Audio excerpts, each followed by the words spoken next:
ทำงานทำมาหากินเหมือนกับญาติกับโยมถึงวันเนี้ยนะทำมาหากินวันยังค่ำหรือเจ็บป่วยเป็นนั่นเป็นนี้เหมือนดังทุกเจ้าเจอที่ผ่านมาทุกกายนี่ก็มันก็มียุคมียาเนาะหมอเพิ่นก็เอายาคือกินเอายาฉันแต่ว่าทุกตั้งใจนั่นญาติโยมท่านผู้ฟังทั้งหลายเกิดจากที่จิตใจมันเหี่ยวมันแห้งอย่างไผสักคนจากกันไปพัดพรากจากกันไปพ่อจากลูกลูกจากพ่อผัวจากเมียเมียจากผัวก็เกิดความโทมนัสขึ้นนะเกิดความโทมนัสขึ้นบางคนถึงกับร้องไห้แสดงออกมาถึงความทุกข์ที่คนที่ตัวเองรักในพัดพรากจากไปเพราะเหตุใดมันถึงเป็นอย่างนั้นก็เพราะเหตุว่าคนเราทั้งหลายเนี่ยญาติโยมบอกว่ายิงบอกว่าใจบอกว่าไผ่ก็ตามมันเกิดจากความที่เราทุกคนนั้นยึดมั่นถือมั่นมันเป็นอุปทานยึด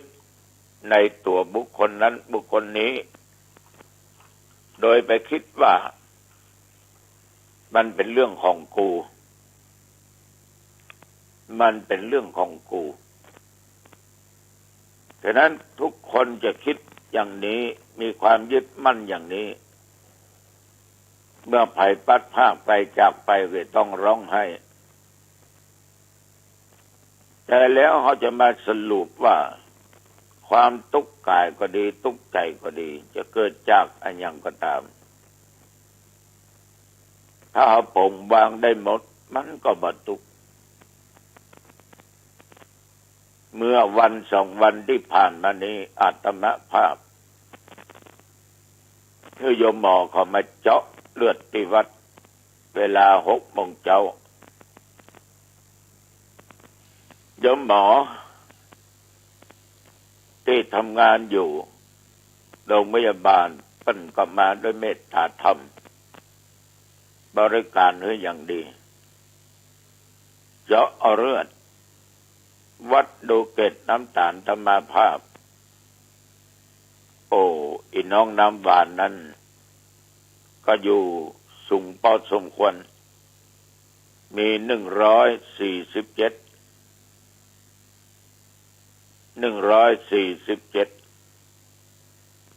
ก็บอกโยมหมอว่าทุกวันเนี่ยลุงฉันข้าวเหนียวฉันข้าวนึ่งแล้วของหวานก็มาล่ำได้ฉันมีก็เล็กน้อยแต่ลุงก็ออกกำลังกายเป็นประจำทุกวันเบิ่นก็เอาเลือดนะญาติโยมใส่สลิงไปสองขวดเดี๋ยวนำส่งโรงพยาบาลมหาราชเชียงใหม่ได้โยมหมอที่ฉีดเนี่ยเอาเลือดออกไปเนี่ยมือเบามากๆมีเป็นบางท่านมือหนักบางครั้งก็เจ็บปวดแต่เป็นการเจ็บปวดทางกายแต่บางคนนั้นเวลาเจอเข็มเนี่ยเจ็บข้างอกข้างอ้ยจนว่าลั่นออกมาอู้จาออกมาบะเหมาะบะเปิงบะกวนค่อยๆนะกามืออย่ามานักใบนักเงาอย่างอีเจ็บ ญาติโยมนั่นคืออุปทานคือการไปยึดมั่นขอความสุขสวัสดีอันนี้ก็เฉยๆตกเย็นมาก็ผลของการตรวจน้ำตาลนั้น ที่โรงพยาบาลคุณโยมเพิ่นก็เอามาส่งที่วัดว่าเลือดของหลวงพ่อนั้นน้ำตาลนั้นน่ะมากนิดหน่อยจะมาหันแล้วมานิดหน่อยก็เดียว141ทีนี้การสะสมของเม็ดเลือดมีอยู่7.29เกินปกติไปหน่อยหนึ่งปกตินี่ต้องต่ำกว่า7นี่7.29กันก่อนที่ผ่านมานะเกิน10หมดข้างหลังมี16ปลายเมื่อก่อนจะเข้าโรงพยาบาลแต่นี่มี7.29ก็ดีใจก็ตรวจหลายอย่างใดก็ตามญาติโยมสิ่งเหล่านี้มันก็เกิดจากสาเหตุเกี่ยวกับอาหารการกินเป็นส่วนมากนะสำหรับอาตมภาพก็รู้สึกว่ามันก็เฉยๆเพราะเอาเคยเป็นนักกว่านั้นมันมากกว่านั้นแต่อย่างใดก็ตามเขาจะต้องดูแลรักษาฉะนั้นความทุกข์กายทุกข์ใจนั้นมันก็อยู่ที่เอาไปมีอุปทานนะอุปทาน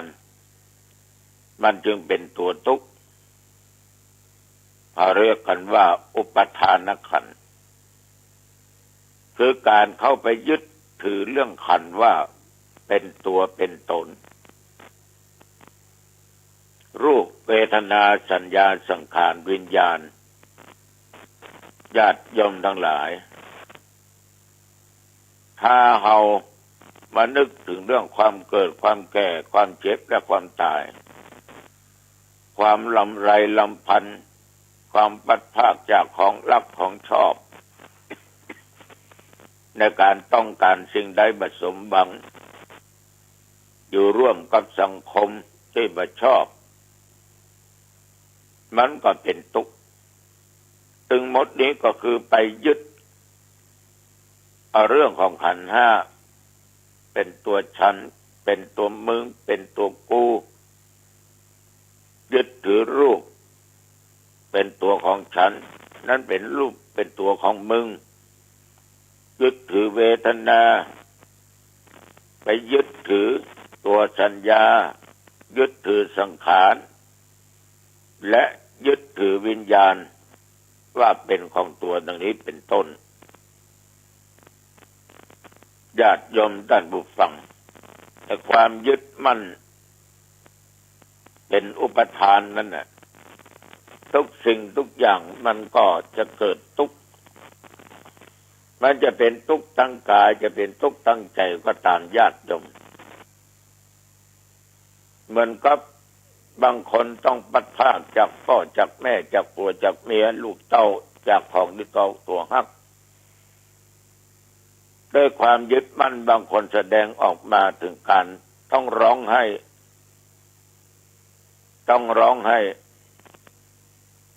ญาติโยมบอกว่าในธรรมเมืองว่าในหนังสือที่อ่านว่าและได้ยินได้ฟังคนนั้นคนนี้การร้องไห้หาคนที่ปัดภาคไปตายก็ตามนั้นมันก็มีประโยชน์เพราะมันไปแล้วมันตายไปแล้วร้องไห้จนน้ำตาเป็นสายเลือดคนตายก็ตึงบักฟื้นขึ้นมาแต่ถ้าคนนั้นยังบัดตายให้เสียดมเสียดายก็ยังจะมีโอกาสพบปะกันได้อยู่แต่ต้องค้นหาสาเหตุว่าทำไมเขาต้องจากไปทำไมเขาต้องมาเสียใจก็เพราะเอาไปยึดมั่นในตัวเขา เกิดความเสียดายขึ้นมันก็เลยทุกข์อกทุกข์ใจอย่างที่เขาว่ากันอู้กันแต่บางคนด้วยความเสียใจด้วยความยึดมั่นในญาติโยมมันก็ต้องมาทำลายตัวเองอู้ง่ายๆพลิกชีวิตตัวเองด้วยการฆ่าตัวตายบางคนก็ดื่มยาพิษบางคนก็ใช้อาวุธปืนยิงตัวเก่าบางคนก็มาแขวนคอตัวเองเพื่อตายตกกันไปตามกันไปก็นึกว่าจะพ้นทุกข์ญาติโยมมันไม่พ้นหรอกมันจะบ่พ้นเพราะมันเป็นอัตวิบากกรรมการที่เราไปทำร้ายชีวิตตัวเองการที่เราไปทำแก่ตัวเองจนตายนั้นเป็นอัตวิบากกรรมเป็นกรรมที่ตัวเองทำกับตัวเองฉะนั้นญาติโยมความทุกข์ทั้งหลายนั้นที่มันเกิดขึ้นเกิดจากอุปทานคือการยึดมั่นถือมั่นมันก็ธรรมดานะโยมเนาะเอาเป็นมนุษย์เป็นปุถุชนเขาก็ย่ำใจพระอรหันต์กันเตื้อถามว่าตุเจ้าเคยให้ก็เมื่อป่อตายมาอันนี้น้ำตาซึมเหมือนกันหรอก แต่ว่ามาถึงกับต้องไปเสียอกเสียใจเป็นชั่วโมงน้ำตาซึมนั่นก็หมายความว่าอินดูเดี๋ยวก็คิดว่ามันก็ถึงเวลาของเพิ่นที่ต้องจากเขาไปคิดเพียงแค่นี้น้ำตาซึมมันก็หยุดที่ว่าเอ็นดูนั้นญาติโยมทั้งหลายเพราะเคยอยู่ด้วยเปิ้นมาเมินเปิ้นก็คือคำสั่งคำสอนได้ให้กินให้ว่าได้ทุกสิ่งทุกอย่างเลี้ยงมาเกิดความอินดูความเสียดายน้ำตาเลยซึม แต่มานึกเป็นเรื่องธรรมดาน้ำตานั้นก็หยุดถ้าห้อมไปติดในตัวตนอุปทานต่างๆเนี่ยมันจะทำให้เราเนี่ยระงับความโศกความเศร้าเหล่านั้นได้อันนี้ก็ขอฝากกับญาติกับโยมนะการร้องไห้คนที่ตายไปนั้นก็ไม่ได้ประโยชน์ใดๆทั้งสิ้นให้จนน้ำตาไปสายเลือดมันก็ถึงมาฟื้นเหมือนตะวันวาคืนที่ผ่านมาลูกเปิ้นให้จ้ะตาพอแดงเอาพอไปเนี่ยเปิ้นให้จนมีคนเฒ่าคนหนึ่งก็ไปปลอบมึงจะให้มันอย่างไหนพ่อมึงก็จากไปละมึงก็ทำบุญอุทิศส่วนกุศลหรือพ่อมึงอย่างกะถ้าไปให้มึงให้ตัวใดมันก็ถึงฟื้นเนี่ยก็แม่อุ้ยกับมึงเนี่ยก็ต้องจากกันอยู่ดีกูอาจจะไปก่อนมึงก็ได้เพราะกูแก่หรือมึงเฒ่าละหูนี้ไปได้ยินเสียงนั้นมาเขาว่าโอ้คนเฒ่านี่มันย่อยเหมือนกันเนี่ยนะเรียกว่าเอาคติธรรมในทางในทางธรรมะไปปลอบโยนหลานของตัวเองจนว่าโยมผู้หญิงที่เป็นลูกของพ่อนั่นน่ะที่จากไปนั่นน่ะหยุดแล้วสามารถมานั่งฟังเทศน์ฟังธรรมได้จนจบเนี่ยธรรมะเนี่ยญาติโยมสามารถทำให้จิตใจของเราที่มันสุดที่มันโศกที่มันมัวหมองที่มันไม่สงบสามารถทำให้มันสะอาดมันสว่างมันสงบได้ธรรมะเป็นโอสถสามารถรักษาด้านจิตใจของคนได้ ฉะนั้นสาธุชนญาติโยมท่านผู้ฟังก็สรุปเรียกว่าความทุกข์ทางกายนั้นเจ็บไข้ได้ป่วยหมอรักษาได้ยุกได้ยาเอาได้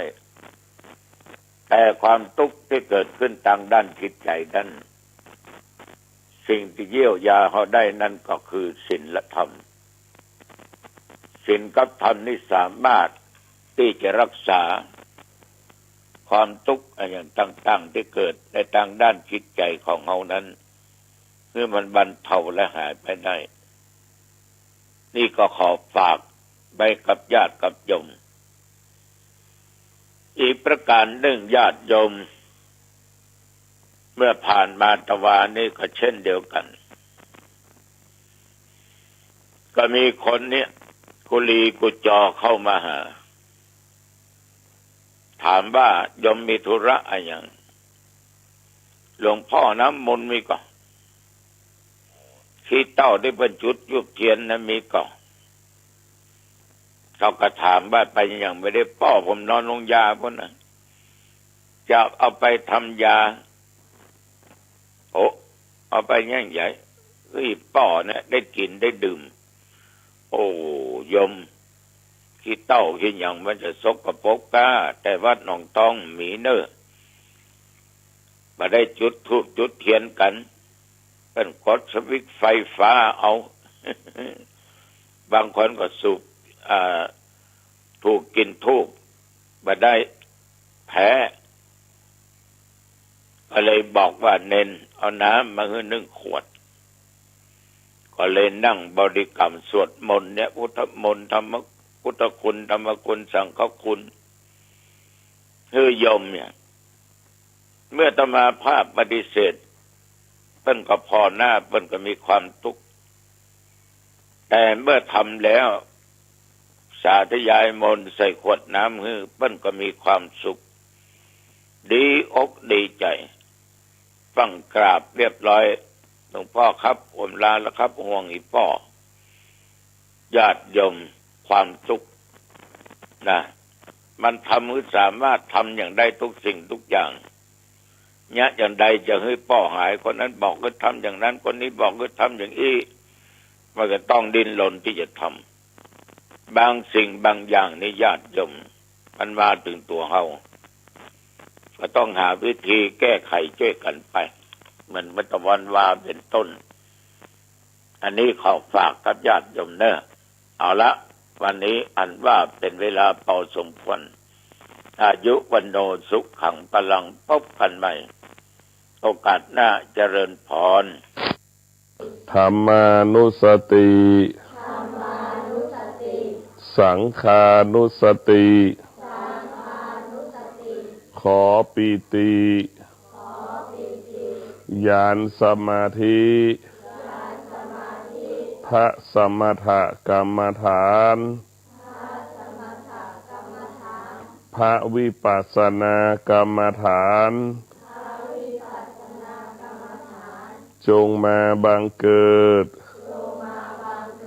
ในกายใจของข้าพเจ้าขณะนั่งสมาธิ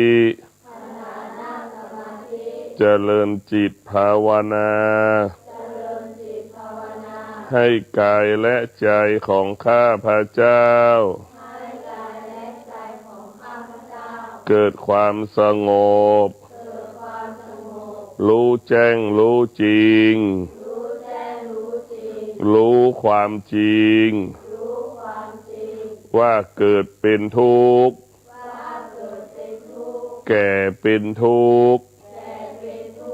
เจ็บเป็นทุกข์ตายเป็นทุกข์ทุกขณะลมหายใจเวทนาปรากฏในกายใจของข้าพเจ้าข้าพเจ้าจึงขอนอบน้อมพระสมถกรรมฐานพระวิปัสสนากรรมฐาน กำกับกำหนดควบคุมลมหายใจเข้าออกลมหายใจเข้าก็รู้ลมหายใจออกก็รู้ข้าพเจ้าขอน้อมอัญเชิญญาณธรรมบารมีธรรมพระพุทธเจ้าทุกพระองค์โปรดประทานพรอำนวยพรให้ข้าพเจ้านั่งสมาธิเจริญจิตภาวนาให้กายและใจของข้าพเจ้าเกิดความสงบอิมังกรรมฐานังอนิถามิอิมังกรรมฐานังอนิถามิอิมังภาวนานังอนิถามิอิมังภาวนานังอนิถามิข้าพเจ้าขอน้อมอัญเชิญพระธรรม84,000พระธรรมขันธ์มาเป็นกำแพงแก้วกำกับกำหนดควบคุมให้กายและใจของข้าพเจ้าคิดดีพูดดีทำดีประกอบไปด้วยศีลสมาธิปัญญาชีวิตของข้าพเจ้าเกิดความงอกงามเกิดความดีงามเกิดขึ้นกับชีวิตข้าพเจ้าชีวิตข้าพเจ้าประกอบไปด้วยศีลสมาธิปัญญาเป็นสมบัติของกายข้าพเจ้าของใจข้าพเจ้าข้าพเจ้าปฏิบัติตนประพฤติตนตามบทบัญญัติหลักศีลห้าทุกประการหลักศีลห้าเป็นหลักการสร้างชีวิตสร้างอนาคตเป็นหลักศีลห้าหลักศีลห้าเป็นหลักการสร้างความดีสร้างคนให้เป็นคนดีหลักศีลห้าจึงเป็นเหตุให้เกิดความสุขหลักศีลห้า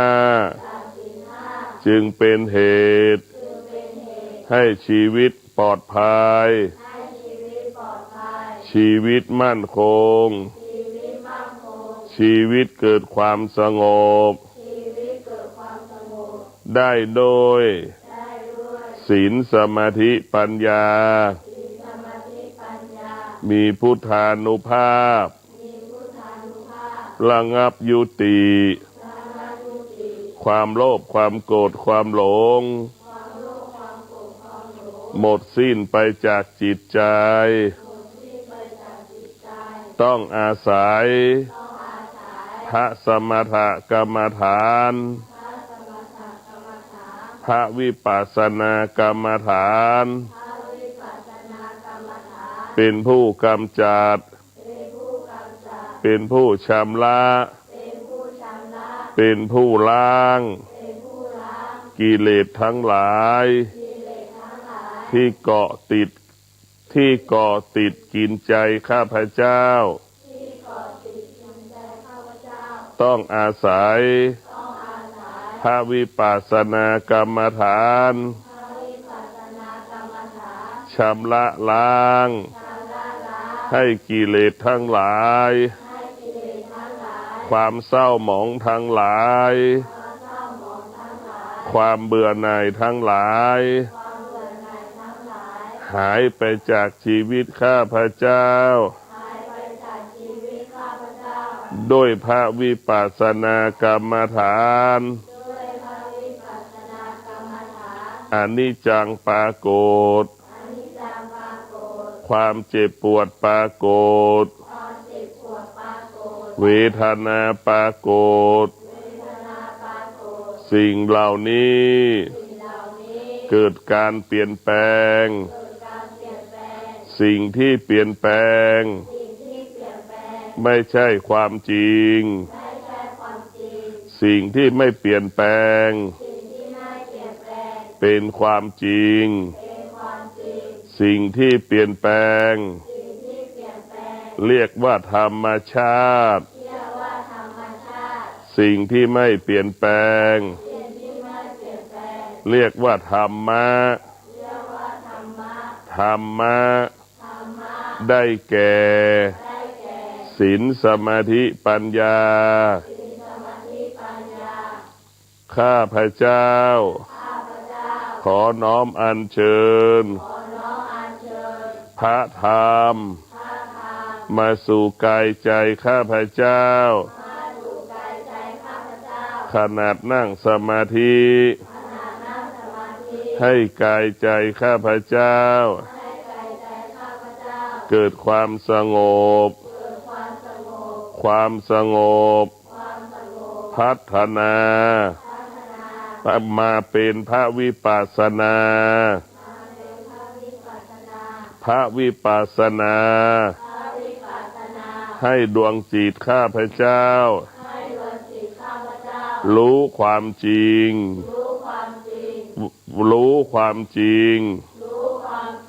สิ่งที่เปลี่ยนแปลงไม่ใช่ความจริงไม่เปลี่ยนแปลง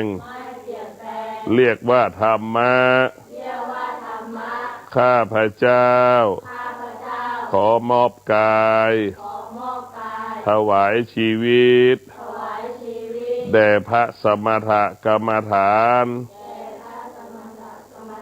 พระวิปัสสนากรรมฐานเป็นผู้อบรมสั่งสอนให้กายและใจของข้าพเจ้า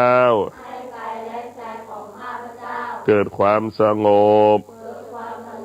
รู้แจ้งรู้จริงรู้ตามความเป็นจริงที่พระพุทธเจ้าค้นพบโดยเถิดธรรมะได้แก่สมถกรรมฐานธรรมะได้แก่พระวิปัสสนาฐานทั้งสองอย่างนี้ต้องเกื้อกูลกันต้องอาศัยกันดังที่เรากินข้าวแล้วเราจะต้องรับประทานน้ำเพราะฉะนั้นพระสมถกรรมฐานจึงเป็นรากฐานของพระวิปัสสนากรรมฐานพระสมถกรรมฐาน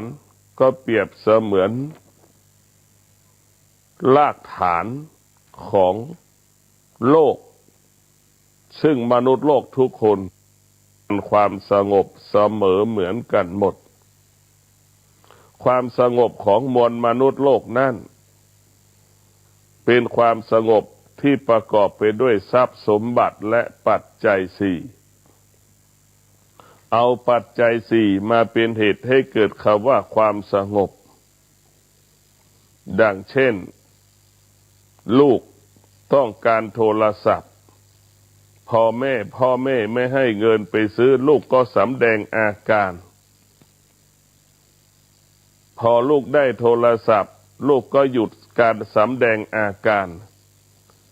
แต่ความสงบของพุทธเจ้านั่นเป็นความสงบด้วยตัวรู้เป็นความสงบด้วยตัวรู้ของพระพุทธเจ้ารู้ความจริงว่าความสงบมันเป็นรากฐานหรือเป็นสมบัติหรือเป็นฐานของชีวิตมนุษย์ทุกคนแต่ความสงบของพุทธเจ้าต้องละและวางสิ่งที่เรายึดติดสิ่งที่เราครอบครองตั้งแต่เราเกิดละวางเราจะไม่ยึดติดสิ่งที่เราสะสมสั่งสมวัตถุสิ่งของทั้งหลายเหล่านั้นเราจะต้องสละละและวางอารมณ์ความรู้สึกที่มันปรากฏขึ้นตั้งแต่เราเกิดมาจนถึงปัจจุบันนี้สิ่งเหล่านี้มันจึงเป็นเหตุให้เกิดคำว่าวุ่นวายสิ่งเหล่านี้จึงเป็นเหตุให้เกิดคำว่าไม่สงบสิ่งเหล่านี้จึงเป็นเหตุและอุปสรรคต่อการภาวนาโอกาสที่เกิดความสงบนั้นได้โดยยากเพราะฉะนั้นพวกเราทุกคนเมื่อเราเกิดมาเป็นมนุษย์เราจะต้องบำเพ็ญเพียรภาวนาจะด้วยวิธีใดก็แล้วแต่เราจะต้องบำเพ็ญเพียรภาวนาผู้ภาวนากับผู้ที่ไม่ภาวนาย่อมแตกต่างกันผู้ภาวนานั้นอย่างน้อยก็ได้ความอดทนเกิดขึ้นในกายในใจของเราดังสภาพเด็กที่นั่งสมาธิหากเราไม่พานั่งสมาธิเด็กก็จะส่งเสียงดังกระโดดโลดเต้นทะเลาะกันขัดแย้งกันตำหนิกันนินทากันว่ากันหมายความว่ากายวาจาใจเขาไม่สงบพอเรานั่งสมาธิกายวาจาใจเขาสงบถึงแม้นั่งแล้วใจมันไม่สงบแต่มันก็สามารถกำหนดรู้ได้ว่าใจมันไม่สงบรู้ได้ว่าใจมันไม่สงบเมื่อเรารู้ว่าใจมันไม่สงบเราก็ข่มใจเราด้วยความอดทนให้ใจของเรานั่นอดทนต่อสภาพที่เราสัมผัสรู้สึก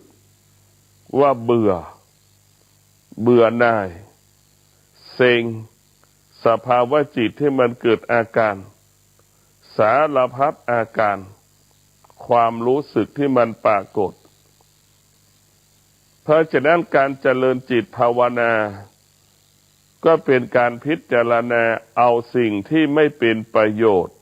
เอาสิ่งที่มันเป็นโทษออกไปจากกายและใจของเราที่มันเป็นโทษต่ออารมณ์ของเราทุกอย่างที่เรายึดถือยึดติดสะสมสั่งสมมันเป็นเหตุให้เราเกิดคำว่าความทุกข์จึงเป็นเหตุให้เกิดความว่าไม่สงบเกิดขึ้นได้โดยง่าย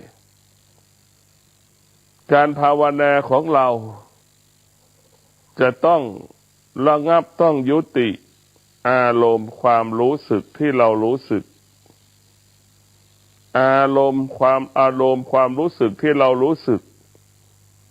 ให้มันเสื่อมไปจากชีวิตของเราให้มันหมดไปจากชีวิตของเราเราจะต้องกลับปรับปรุงเปลี่ยนแปลงแก้ไขสิ่งเหล่านี้ไม่ให้เกิดขึ้นในกายในใจของเราเพราะเรารู้ว่าสิ่งเหล่านี้มันเป็นเชื้อโรคชนิดหนึ่งมันเกิดขึ้นกับใครแล้วจะทำให้คนนั้นไม่มีความว่าความสงบไม่มีความสุขเหมือนคนเจ็บป่วย คนเจ็บป่วยไม่มีความสุขเป็นคนที่อ่อนแอเมื่อเราไม่ฝึกฝนอบรมจิตใจของเราก็จะตกเป็นทาสของความโลภความโกรธความหลงตกเป็นทาสอารมณ์ของตนเองและบุคคลอื่นอยู่ใต้ความรู้สึกของตนเองและความรู้สึกของบุคคลอื่นเราจำเป็นต้องพิจารณากำจัดชำระล้างเราจะเป็นต้องเก็บก่อนจิตใจที่เรามันมีเป็นบาปมันก็เหมือนคราบที่เปื้อนฝาผนังเราจะต้องชำระล้างคราบที่เปื้อนฝาผนังให้มันสะอาดเราจะต้องชำระล้างมันฉันใดกายและใจของเราเปื้อนไปด้วยความโลภความโกรธความหลงเปื้อนไปด้วยความอยากเปื้อนไปด้วยกิเลสทั้งปวงเราจะต้องชำระล้างเพื่อไม่ให้เกิดขึ้นในกายในใจของเราเพื่อไม่ให้เกิดขึ้นในกายในใจของเราจะต้องให้กายใจของเรานั้นสะอาดบริสุทธิ์ดั่งผ้าขาวให้กายใจเราสะอาดบริสุทธิ์ดั่งข้าวสารดั่งผ้าขาวทุกวันนี้กายและใจของเรานั้นมันสกปรกนั่นมันสกปรกเปื้อนไปด้วยความโลภความโกรธความหลงเปื้อนไปด้วยโลภะโทสะโมหะถูกอารมณ์ครอบงำหูได้ยินเกิดความรู้สึกไม่พอใจตาสัมผัสก็รู้สึกว่าไม่พอใจคำว่าความไม่พอใจนี้ขึ้นกับชีวิตของเราตลอดกาลเวลาชีวิตของเราจำเป็นต้องพึ่งพาพระสมถกรรมฐานพระวิปัสสนากรรมฐานให้มากที่สุดเมื่อเราพึ่งพาพระสมถกรรมฐานพระวิปัสสนากรรมฐานแล้วมันจะทำให้กายเราสงบให้ใจเราสงบเบื้องต้นมันไม่สงบแต่ที่สุดมันจะสงบเพราะฉะนั้นพวกเราทุกคนเมื่อได้เกิดมาแล้วเราต้องพิจารณาน้อมนำเอาพระธรรมมากำกับมากำหนดมาควบคุมกายใจของเราเพื่อให้กายใจของเรานั้นเกิดความสงบซึ่งความสงบเป็นสิ่งที่เราต้องการเป็นสิ่งที่เราปรารถนาให้มันเกิดขึ้นทุกขณะลมหายใจนี่เราฝึกการนั่งสมาธิเนี่ยอย่างน้อยก็สร้างความอดทนให้กับชีวิตตนเองนะสร้างความอดทนให้กับชีวิตตนเองสร้างวิริยะภาคเพียรให้กับชีวิตตนเองจิตใจเราจะเป็นอะไรเราก็ไม่ต้องสนใจเราจะสนใจกายเราก่อนการนั่งสมาธิเบื้องต้นเราฝึกกายมือขวาทับมือซ้ายเท้าขวาทับเท้าซ้ายนั่งตัวตรงนี่แล้วฝึกกายส่วนจิตใจของเรานั้นมันจะเป็นอะไรก็อีกเรื่องหนึ่งเราปล่อยไปก่อนแยกกายกับใจออกจากกันกายของเราจะเป็นต้องฝึกกายของเราเหมือนสุ่มไก่จิตของเราก็เหมือนไก่ที่อยู่ในสุ่มไก่เราจะต้องให้มันคุ้นเคยกันมันจะต้องให้คุ้นเคยกับจิตเรายังไม่คุ้นเคยกับการนั่งมันก็สำแดงอาการไม่พอใจสำแดงอาการฤทธิ์เดชที่มันเกิดขึ้นในกายในใจของเราเพราะฉะนั้นพวกเราต้องมีสติที่จะน้อมนำเอาศีลสมาธิปัญญา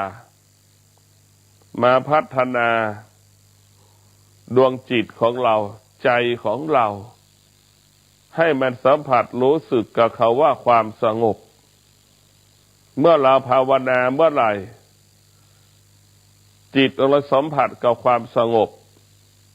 กว่ามันจะสงบนั้นต้องใช้ระยะเวลายาวนานต้องใช้เวลาพอสมควรเหมือนดั่งที่เราเอาหอมหัวแดงไปชามดินกว่าหอมหัวแดงนั้นมันจะออกรากกว่าจะออกต้นมันต้องใช้เวลาพอสมควรฉันใดการฝึกจิตการภาวนาการนั่งสมาธิก็เป็นเช่นนั้นเป็นแบบนั้นเสมอเหมือนกันหมดเมื่อเราเกิดมาแล้วได้รับการฝึกฝนอบรมเนี่ยด้วยพระวิปัสสนากรรมฐานก็ดีด้วยสมถกรรมฐานก็ดีนี่เป็นสิ่งที่ดีที่สุดของเราพระสมถกรรมฐานนี่มันทำให้กายและใจเราสงบปราศจากกิเลสสงบด้วยตัวรู้แล้วก็รู้ว่ามันสงบแล้วเราก็อยู่กับความสงบเหล่านี้มันก็เปรียบเสมือนก้อนน้ำแข็งเราจะต้องสะสมความสงบดังน้ำภูเขาน้ำแข็งมันจะสะสมความแข็งของน้ำแข็งความหนาวเย็นที่มันแข็งจนกลายเป็นภูเขาฉันใดความสงบมันก็สะสมสั่งสมจนถึงที่สุดแล้วมันจะรู้ความจริงเห็นความจริงว่าอนิจจังทุกขังอนัตตานั่นมันปรากฏและเกิดการเปลี่ยนแปลงตลอดเวลาเราจะต้องพิจารณาว่าอนิจจังทุกขังอนัตตาเราไม่สามารถกำหนดมันได้กำกับมันได้ควบคุมมันได้บังคับมันได้แต่เราสามารถรู้เท่าทันมันได้และเราก็รู้ว่ามันเป็นเช่นนี้ของมันเราไม่โต้ตอบเราไม่ตอบสนองมันเราใช้อุเบกขามาระงับมายุติเวทนาที่มันปรากฏว่ามันเป็นเช่นนั้นของมันวางจิตใจของเราให้สงบต่อกับความเจ็บปวดที่มันปรากฏเราจะไม่ตอบสนองกับเราจะไม่ตอบสนองเมื่อความเจ็บปวดปรากฏเกิดขึ้นกับร่างกายของเราจะไม่ตอบสนองอารมณ์ความรู้สึกไม่ตอบสนองอารมณ์ความรู้สึกที่เรารู้สึกเราจะต้องระงับยุติความรู้สึกที่เรารู้สึกเราจะต้องยุติความเจ็บปวดที่เกิดขึ้นปรากฏตามร่างกายของเราจะชนะมันได้ต่อเมื่อเรามีสติสัมปชัญญะถือว่าเราชนะมันเราบังคับมันไม่ได้แต่เรารู้มันก็ถือว่าเราชนะมันเราสามารถรู้มันว่ามันเป็นปกติหรือเป็นความจริงของมันเป็นเช่นนี้ความจริงของมันเป็นเช่นนี้ความจริงของมันเป็นเช่นนี้ดังเช่นมนุษย์ทุกคนเกิดมาก็ต้องการความดีตื่นมาก็ต้องการความดีจะนอนก็ต้องการความดีนี่คือต้องการความดีหมดตื่นมาเราก็ต้องการรับรู้เรื่องความดีขณะที่เราจะนอนหลับเราก็ต้องการรับรู้เรื่องความดีจิตเราจะนอนแบบหลับสบายเวลาเรานอนก็หลับสบายเวลาเราตื่นก็สบายเพราะฉะนั้นพวกเราต้องมีสติสัมปชัญญะมาเป็นตัวดูแลความเรียบร้อยสติสัมปชัญญะก็เปรียบเสมือนเจ้าหน้าที่ดูแลความมั่นคงนะดูแลความมั่นคงของเราดูแลความมั่นคงดูแลความปลอดภัยไม่ให้บุคคลใดเข้ามาเขตพื้นที่ห่วงห้ามของเราร่างกายเราก็เช่นเดียวกันเป็นร่างกายเราเป็นพื้นที่ห่วงห้ามไม่ให้กิเลสไม่ให้ความโลภความโกรธความหลงมา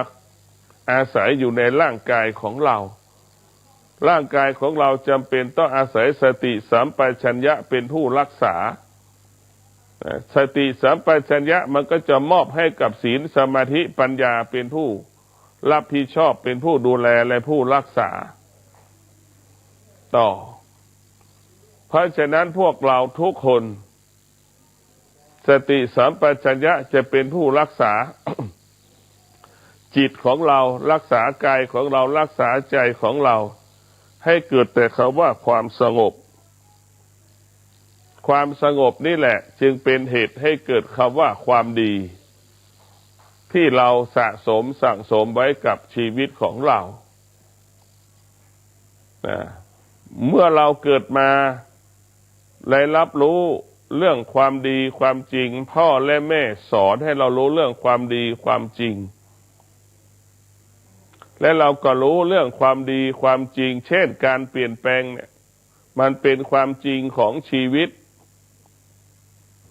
การเปลี่ยนแปลงเป็นความจริงของชีวิต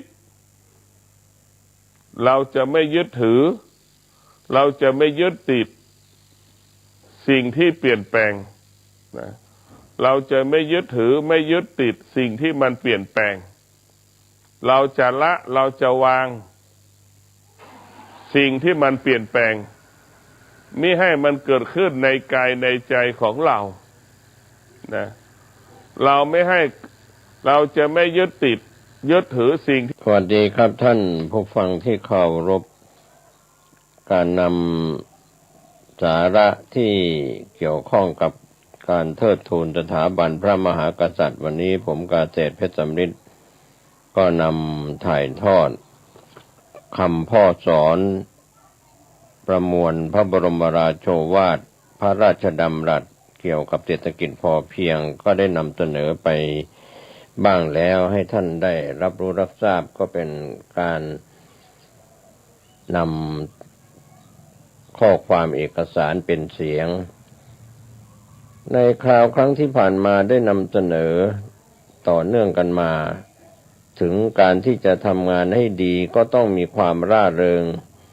ความตั้งใจที่จะทำเมื่อมีความตั้งใจแล้วต้องมีความอดทนเหนียวแน่นจะทำงานทำการอะไรก็ตามถ้าทำด้วยร่างกาย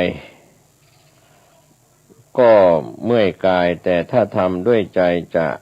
เมื่อยใจจะหนักใจเหนื่อยใจเป็นไปได้ฉะนั้นการทำงานทำการถ้าทำด้วยความร่าเริงใจที่จะทำงานทำการความเมื่อยนั้นก็จะหมดไปความเหนื่อยจะไม่มีหรือมีแล้วเราก็ไม่รับเพราะว่าความเมื่อยของกายความเหนื่อยของใจนั้นมันมีอยู่เสมอแต่ถ้าเราไม่รับมันก็จะไปไหนมันก็ไม่มีมันเกิดเมื่อยขึ้นมาแล้วก็หายไปฉะนั้นการที่จะทำงานให้ดีก็ต้องมีความร่าเริงความตั้งใจที่จะทำเมื่อมี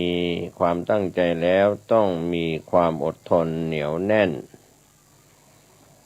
ในการสร้างอนาคตที่มั่นคงรุ่งโรจน์นั้นนอกจาก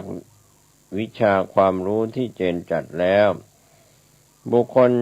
ยังจำเป็นต้องอาศัยคุณสมบัติและความสามารถพิเศษอีกหลายด้านเป็นเครื่องอุดหนุนและก็ส่งเสริมความรู้ของตนด้วยข้อแรกจะต้องเป็นคนที่ทำตัวทำงานอย่างมีหลักการมีระเบียบมีเหตุผลที่ถูกต้องเป็นประโยชน์เป็นธรรมข้อสองต้องมีความเพียรพยายามอย่างสม่ำเสมอทั้งในการทำงานและก็การทำความดีแม้จะมีความเหนื่อยยากหรือมีอุปสรรคขัดขวางมากมายเพียงใดก็ไม่ย่อท้อถอยหลังข้อสามนั้นต้องเอาใจใส่ศึกษาค้นคว้าหาวิชาและความรอบรู้ในเรื่องต่างๆให้ลึกซึ้งและกว้างขวางรอบด้านไว้สำหรับใช้เทียบเคียงประกอบการพิจารณาตัดสินปัญหาต่างๆในการงานส่วนข้อที่สี่ซึ่งสำคัญที่สุดต้องสามารถควบคุมกายใจ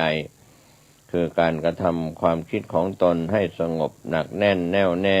ในความเป็นกลางอยู่เสมอแม้ในเวลามีเหตุชวนให้วุ่นวายสับสนความสามารถทำกายทำใจให้สงบหนักแน่นเป็นกลางห่างจากอคติความลำเอียงจะช่วยให้เกิดสติระลึกถึงเหตุถึงผลถึงข้อเท็จจริงและความถูกผิดของเรื่องทั้งปวงจึงเป็นอุปการะสำคัญของการคิดพิจารณาปัญหาต่างๆเพราะช่วยให้มองเห็นปัญหาได้กระจ่างแจ่มชัดสามารถตัดสินชี้ขาดได้โดยถูกต้องเที่ยงตรงเป็นธรรมเป็นประโยชน์เสมอสติคือความรู้สึกระลึกได้ว่าอะไรเป็นอะไรนั้นสำคัญมากที่จะช่วยให้บุคคลหยุดคิดพิจารณาก่อนที่จะพูดจะทำหรือแม้จะคิดอ่านเรื่องใดๆสตินั้นจึงเป็น